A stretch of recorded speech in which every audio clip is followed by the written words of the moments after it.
Todd Blanche was Donald Trump's lawyer during the Stormy Daniels trial? Yes, he was Donald Trump's personal lawyer. He represents Donald Trump. But Donald Trump's had lots of lawyers. It seems doubly ironic, because he's always firing them, that this would be the lawyer from the Stormy Daniels trial, which Donald Trump lost. Donald Trump's relationship with his lawyers is always a Trump subtext, and and I did a lot of reporting on this, and this is in my book, All or Nothing, the relationship he has with these, especially with these lawyers who were with him during the Stormy Daniels trial, but during all of his legal problems during the campaign. This includes Emile Bove, or Beauvais, who's now holds a significant position in the Justice Department, and who is now up for a seat on a significant appeals court, and many people say is being prepped to go on to the Supreme Court. Alina Habba in New Jersey, and she's the federal prosecutor there, who can't get confirmed by the Senate, an appellate court there has refused to appoint, to extend her temporary appointment, and appointed someone else who the Justice Department has now fired. But at any rate, one of the things that goes on with these lawyers, these are his personal lawyers, and he has crucified them all. I can't describe his treatment of these people, and effectively what he does is he breaks them. I mean, they can't ever have had a professional instance in their life in which is so debasing. And I think what happens is that, having done this, then they're broken. They understand that they have only one role in life, and that is to serve Donald Trump. So describe the debasing behavior that he does. You do write about how he screams certainly at Alina Habba. It's screaming, in vilifying them. You're a piece of shit. You're I never saw somebody so incompetent. There's one of the lawyers, he just went after, and in the middle of they come out of the courtroom, and the guy has like a red spot on his head, whether it's a dermatological issue or whether it's just anxiety. Right, it's a flare-up of anxiety, it's a physical manifestation. And Trump looks at it and says, "What's that?" Right. And he says, "That's not a good look. Get rid of it." There's one guy, in the break room, there's only one bathroom. This is a courthouse. This is a criminal court. There's only one bathroom in there. And one of these lawyers, God knows, you might say, what was he thinking? Uses the bathroom. He's banished. Get him out of here. He's used my bathroom. Get him out of here. So it's just everybody is treated. He doesn't remember any of their names. You, lawyer. And then again, and it is. There was one guy. And he goes on at length. You can't talk. What's the problem with you? You can't talk. Why can't you talk? You know what you sound like? And then he makes fun. He does that imitation that makes everybody like, he goes like, oh.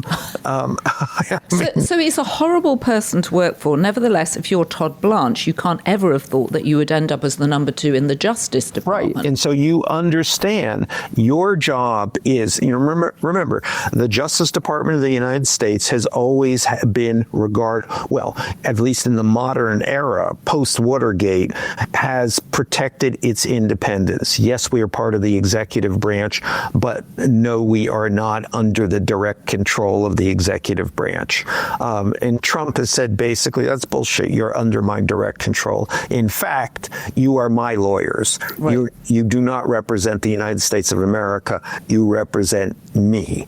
And that's obviously true for Pam Bondi, the Attorney General, who doesn't know, caught in the headlights on this thing. Yes, we're going to release the Epstein files. Oh, no, sorry. No, we're not releasing them. So it's a, again, we're back to one of those moments, which is a fundamental change in the nature of the government and how the government works. And right now, it is full out. We are there to protect Donald Trump. We are, and this is the interesting thing. The Justice Department at various points, Nixon especially, has tried to use the Justice Department to further a cover-up, and that was really rather precisely what Watergate was about. Right, it's never the crime, it's the cover-up. Nixon did that in the dead of night. This is not in the dead of night. This is incredibly out front. There's no pretense otherwise. Protect the president. So what do you think Donald Trump thought or said when Pam Bondi told him he was in the Epstein so-called files? Well, I'm not sure what was told, and I rather think that that they are now putting this out there as let's test the waters, let's do a little preparation of the ground here, because this could be pretty bad. Or conversely, she told him, he said, like what? And she, and I can't imagine this conversation, because you cannot bring Donald Trump bad news.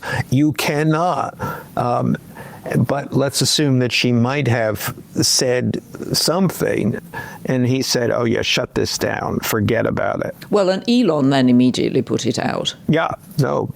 Precisely. So, I mean, I don't see how you can shut this down. This is out there, and that's what he's dealing with right now. This is the thing, and let's remember, this has always been on the a storm on the horizon. Steve Bannon meets Jeffrey Epstein for the first time, and the first thing he says is, you were the only person I was afraid of during the campaign, the 2016 campaign. Right. I go to Mar-a-Lago to interview Trump, and I tell aides that one of the topics I'd like to discuss is Epstein. They said, if you bring that up, the interview will end there and then. Wow. So Todd Blanche flees down to Tallahassee to the courtroom to talk to Ghislaine Maxwell. Do we have any sense of what he said? We know the questioning went on. He's back at it again today.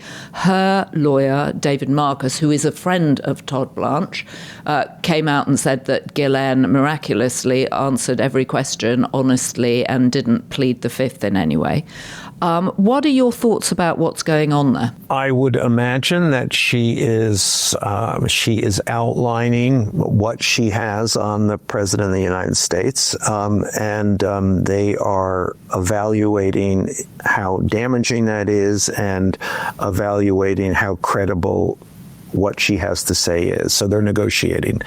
She is now putting her goods on the table. And then they'll have to respond. What are the, and so we go into the cover-up territory. What are the inducements they might offer to keep her quiet? In some. Right. So she says she's got information that she saw the president with Jeffrey Epstein. Let's just sort of game this out. She's seen President Trump with Jeffrey Epstein in a compromising position, let's just say. And she wants either a reduction in her sentence or she wants a full pardon. I'm just sort of fascinated to think about what Todd Blanche has to play with there. Well, I think, the first is, what do you got? is this damaging? Well, if you're Ghislaine Maxwell, and as you said earlier, she's got nothing to lose, why wouldn't you just say you've got the goods? I mean, who's going to know? They're going to say, what evidence do you have? I mean, remember, this is Donald Trump. If Ghislaine Maxwell comes out and says, he did this, he did that, and he says, I didn't. This is a lie. Remember, denial is a very powerful tool for Donald Trump. Please join me in applauding our producers of this episode, Devon Rogerino, Anna von Ursen, and our editor, Jesse Millward.